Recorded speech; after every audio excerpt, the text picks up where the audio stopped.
tahun ke-10, pada bulan yang ke-10, pada tanggal 12 bulan itu, datanglah firman Tuhan kepadaku. Hai anak manusia, tujukanlah mukamu kepada Firaun, raja Mesir, dan bernubuatlah melawan dia, dan melawan seluruh Mesir. Berbicaralah dan katakan, beginilah firman Tuhan Allah. Lihat, aku menjadi lawanmu, hai Firaun, raja Mesir, buaya yang besar, yang berbaring di tengah anak-anak sungaimu, yaitu Nil, dan yang berkata, sungai Nil aku punya, aku yang membuatnya. Aku akan mengenakan kelikir pada rahangmu, dan membuat ikan dari anak-anak sungaimu berlekatan pada sisikmu. Aku akan mengangkat engkau dari tengah anak-anak sungaimu dengan segala ikannya yang berlekatan pada sisikmu, dan aku akan melemparkan engkau ke padang gurun.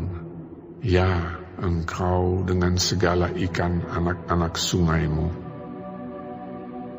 Engkau akan jatuh di padang dan tidak akan dipungut atau dikubur. Aku memberikan engkau menjadi makanan binatang-binatang liar dan burung-burung di udara. Dan semua penduduk Mesir akan mengetahui bahwa akulah Tuhan. Oleh karena engkau ibarat tongkat bambu bagi kaum Israel. Pada saat mereka memegang engkau dengan tangan, engkau patah terkulai dan engkau melukai bahu mereka semua. Dan waktu mereka bertopang padamu, engkau patah dan engkau membuat mereka semua terhuyung-huyung. Oleh sebab itu, beginilah firman Tuhan Allah. Sungguh, aku mendatangkan pedang atasmu dan melenyapkan manusia dan binatang daripadamu, sehingga tanah Mesir akan menjadi sunyi sepi dan menjadi reruntuhan, dan mereka akan mengetahui bahwa akulah Tuhan, oleh karena engkau berkata, sungai Nil aku punya, aku yang membuatnya. Maka sungguh, aku menjadi lawanmu dan lawan anak-anak sungaimu, dan aku akan membuat tanah Mesir menjadi reruntuhan dan menjadi sunyi sepi, mulai dari Migdol sampai Siene, bahkan sampai perbatasan tanah Ethiopia. Tidak seorang manusia pun akan melintasinya, bahkan seekor binatang pun tidak, dan tanah itu tidak akan didiami selama 40 tahun. Aku akan membuat tanah Mesir menjadi sunyi sepi di tengah negeri-negeri yang sudah dimusnahkan, dan kota-kotanya akan menjadi sunyi sepi di tengah kota-kota yang diruntuhkan selama 40 tahun. Aku akan menyerahkan orang Mesir di antara bangsa-bangsa dan menghamburkannya ke semua negeri. Sebab beginilah firman Tuhan Allah. Pada akhir ke-40 tahun itu, aku akan mengumpulkan orang-orang Mesir dari tengah bangsa-bangsa di mana mereka berserak. Dan aku akan memulihkan keadaan Mesir dan mengembalikan mereka ke tanah Patros, yaitu tanah asal mereka, dan di sana mereka menjadi kerajaan yang lemah.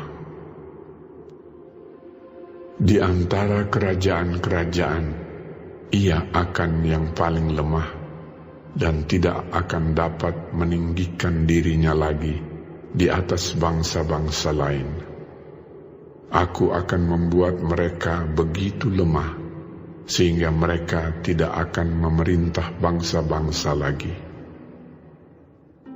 Dan bagi kaum Israel, mereka tidak lagi menjadi kepercayaan yang mengingatkan kesalahan Israel. Kalau Israel berpaling kepada mereka untuk meminta pertolongan. Dan Mesir akan mengetahui bahwa akulah Tuhan Allah. Lalu, pada tahun ke-27, dalam bulan pertama, pada tanggal 1 bulan itu, datanglah firman Tuhan kepadaku. Hai anak manusia, Nebukadnezar Raja Babel menyuruh tentaranya bekerja keras melawan Tirus. Semua kepala sudah gundul dan semua bahu sudah lecet, tetapi baik ia maupun tentaranya tidak mendapat untung dari Tirus atas usaha yang dilakukannya melawan dia. Oleh sebab itu beginilah firman Tuhan Allah. Aku memberikan tanah Mesir kepada Nebukadnezar, Raja Babel, dan ia akan mengangkut kekayaannya. Ia akan melakukan perampasan dan penjarahan, dan itulah upah bagi tentaranya. Aku akan memberikan kepadanya tanah Mesir sebagai pahala atas pekerjaan yang dilakukannya, sebab mereka sudah bekerja bagiku.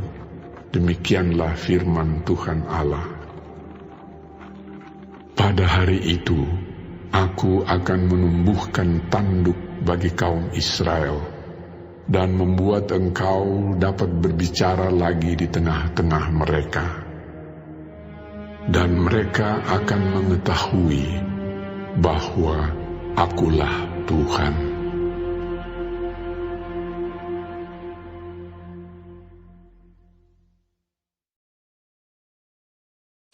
Shalom semua jemaat Tuhan, kembali kita di dalam pendalaman Alkitab Clear Sight.